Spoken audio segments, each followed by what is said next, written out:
नमस्ते बच्चों। DAV MOIL public school e learning class में आपका स्वागत है।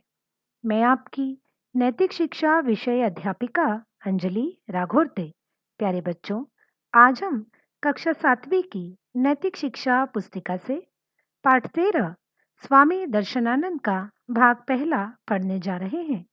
आशा करती हूँ कि आज के पाठ का श्रवण आप एकाग्रता से करेंगे। आइए बढ़ते हैं पाठ 13 स्वामी दर्शनानंद के भाग 1 की ओर।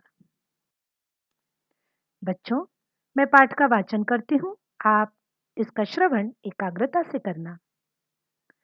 प्यारे बच्चों, आपको जो प्रतिमा दिखाई दे रही है, आप जानते हैं ये किसकी है? ये प्रतिमा है स्वामी दर्शनानंद की, जो कि महर्षि दयानंद के परम अनुयायी थे, परम भक्त थे। आइए हम अपना पाठ शुरू करते हैं। महर्षि दयानंद के अनुयायी साधकों में स्वामी दर्शनानंद का नाम विशेष महत्व रखता है।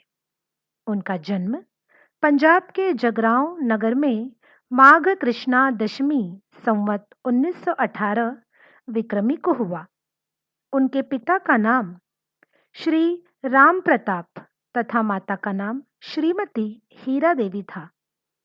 उन्होंने अपने इस बच्चे का नाम नेत्राम रखा। बाद में कुछ संबंधियों तथा पंडितों की सलाह से यह नाम बदलकर कृपाराम कर दिया गया। प्यारे बच्चों, परीक्षा की दृष्टि से ये सारी जानकारी बेहद महत्वपूर्ण है, जैसे कि इनका जन्म कब हुआ, कहाँ हुआ और इनके माता पिता का नाम क्या था, साथ ही इनके बचपन का नाम क्या था। इन सारी जानकारियों को आप अपनी कॉपी में दर्ज कर लेंगे। आइए बढ़ते हैं आगे। उन दिनों हिंदुओं में बाल विवाह की कुप्रथा चल रही थी। बालक कृपाराम भी इसका शिकार हुआ और 13 वर्ष की आयु में उसका विवाह पंडित सुंदरदास सूरी की पुत्री पार्वती के साथ कर दिया गया। बचपन में कृपाराम बड़े नटखट थे। उन्हें पतंगबाजी और घुड़सवारी का विशेष शौक था। अपने घोड़े से वे इतना प्यार करते थे कि उसे दूध में भीगी हुई जलेबियां खिलाया करते थे। शैतान से शैतान घोड़े को भी वे अपने प्यार से वश में कर लेते थे। प्यारे बच्चों, यहाँ पर एक बात तो स्पष्ट है कि पहले के जमाने में, यानी जब आर्य समाज काफी उभर कर भारतवर्ष के सामने आ रहा था, ऐसे समय कई प्रकार की कुप्रथाएं थी, जिसमें से एक कुप्रथा थी बाल विवाह, जिसका शिकार बालक कृपाराम भी हुए। मात्र 13 वर्ष की आयु में ही इनका विवाह कर दिया गया। इनका विवाह किसके साथ हुआ? पंडित सुंदरदास सूरी की पुत्री पार्वती के साथ। इस नाम को भी आप अपनी कॉपी में दर्ज कर लेंगे। यहाँ पर बचपन में कृपाराम के बड़े ही नटखट स्वभाव का वर्णन किया गया है कि बचपन में नटखट थे, पतंगबाजी का उन्हें शौक था, घोड़े की सवारी करने का भी उन्हें शौक था और पशुओं के प्रति उनके प्यार को यहाँ पर विशेष रूप से दिखाया गया है। ये इस बात से समझ में आता है कि किस प्रकार वे अपने घोड़े को दूध में भीगी हुई जलेबियां खिलाया करते थे, क्योंकि अक्सर ऐसा नहीं होता है। इस बात से तो यही पता चलता है कि पशुओं के प्रति, प्राणियों के प्रति उनके मन में अपनेपन का भाव था। शैतान से शैतान घोड़े भी उनके वश में हो जाते थे इनके प्यार की खातिर। तो यहाँ पर हमें प्राणियों के प्रति दया भाव भी इनके इनमें एक गुण नजर आता है। कृपाराम धुन के पक्के थे। एक बार उनके मन में द्वारका और रामेश्वर की तीर्थ यात्रा करने का विचार पैदा हुआ। वह 1400 रुपए की कपड़े की गांठ को 700 में बेचकर द्वारका जा पहुंचे। देखा बच्चों, धुन के पक्के इसका अर्थ है एक बार जो बात तय कर ली उसे कैसे भी करके पूरा करना ही है। इस प्रकार अपने विचारों के, अपने निश्चय के पक्के, दृढ़ निश्चयी कह सकते हैं हम। उनके मन में ऐसे ही विचार आया कि द्वारका और रामेश्वर की तीर्थ यात्रा की जाए। अब वहां जाने के लिए तो पैसों की आवश्यकता थी। अब ये ठहरे कपड़ों के व्यापारी। इनके पास एक कपड़े की गांठ थी जिसे 1400 रुपए में बेचना था। अब द्वारका जाना है, रामेश्वर जाना है, पैसों की भी जरूरत है और जल्दी जाना है। तो इसीलिए 1400 रुपए की कपड़े की गांठ को मात्र 700 में बेच दिया और द्वारका जा पहुंचे। अब अपने गांव जगराव लौटते समय, लुधियाना लौटते समय उनके पैसे खत्म हो गए। अतः वहां से जगरांव तक पैदल ही गए। कृपाराम बड़े मेधावी थे। मेधावी, कुशाग्र बुद्धिमत्ता वाले, बहुत ही तेजस्वी और होशियार। उन्होंने संस्कृत, फारसी, गणित तथा दर्शन शास्त्र में अपनी बुद्धि की कुशलता का पूर्ण परिचय दिया। ये बहुत बड़ी बात है अपने आप में कि स्वामी दर्शनानंद को इतने सारे विषयों का ज्ञान था। संस्कृत भाषा, फारसी, गणित, दर्शन शास्त्र आदि में बहुत ही अधिक कुशाग्र बुद्धिमत्ता के छात्र थे ये। 19 वर्ष की आयु में उनके हृदय में वैराग्य भावना जागने लगी।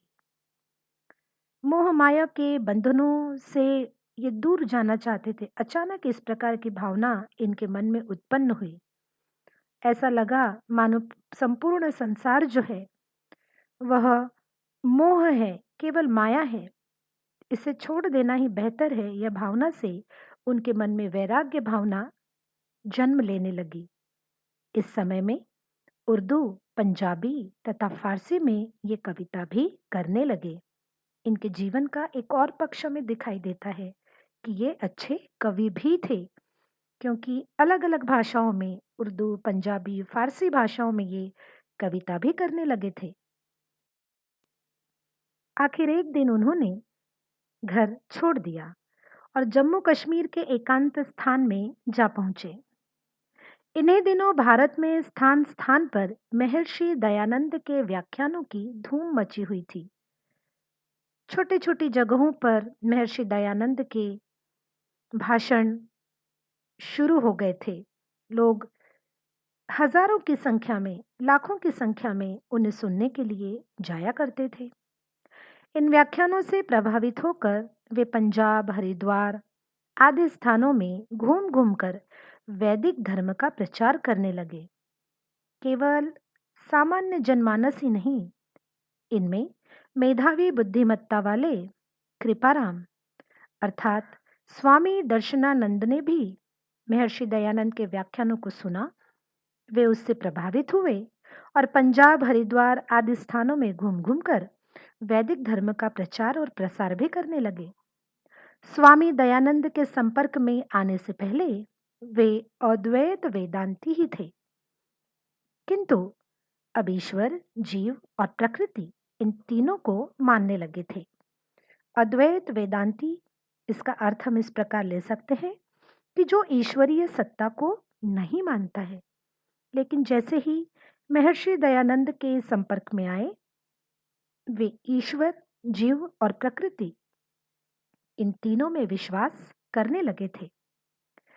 कृपाराम तर्क करने में बड़े निपुण थे। किसी के साथ यदि वाद विवाद करनी हो तो ये पीछे नहीं हटते थे।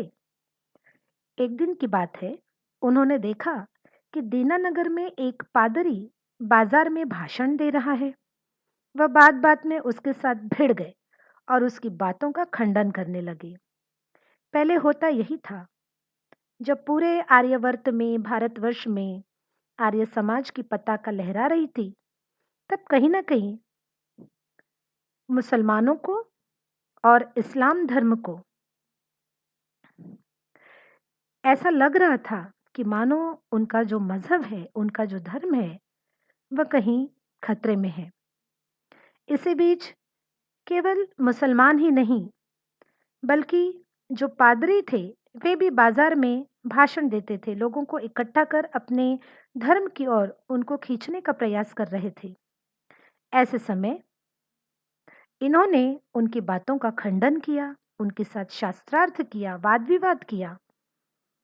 लेकिन इस समय उनके चाचा जयराम शर्मा भी कहीं से आ निकले। उन्होंने उनके पिता को भी बुला लिया और उन्हें घर लौटने को राजी कर लिया, क्योंकि इन्होंने घर छोड़ दिया था। वैराग्य भावना उत्पन्न हो गई थी इनके मन में। लेकिन एक दिन जब वे किसी पादरी के साथ बाजार में भिड़ गए, उनकी बातों का खंडन करने लगे, ऐसे समय उनके चाचा ने इन्हें ढूंढ ही निकाला और अपने घर लौटने के लिए राजी कर लिया। घर रहकर कृपाराम महर्षि दयानंद के ग्रंथों का स्वाध्याय करने लगे। घर लौटकर इन्होंने आर्य समाज के प्रचार प्रसार के कार्य को रोका नहीं, उसे जारी रखा। इस समय उनका परिचय आर्यपथिक पंडित लेखराम के साथ हुआ। बच्चों, आप जानते हैं ना आर्यपथिक पंडित लेखराम जी को? आर्य समाज के अधिकारियों ने इन्हें स्वामी दयानंद के सच्चे जीवन चरित्र को लिखने का काम सौंपा था। अपने घर पर उन्होंने संस्कृत पाठशाला शुरू कर दी।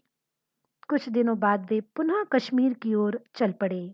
झेलम के स्रोत की तलाश में घूमते घूमते वहां पहुंचे। झेलम यह गंगा नदी की ही एक नदी है जो गंगा में से जन्मी है।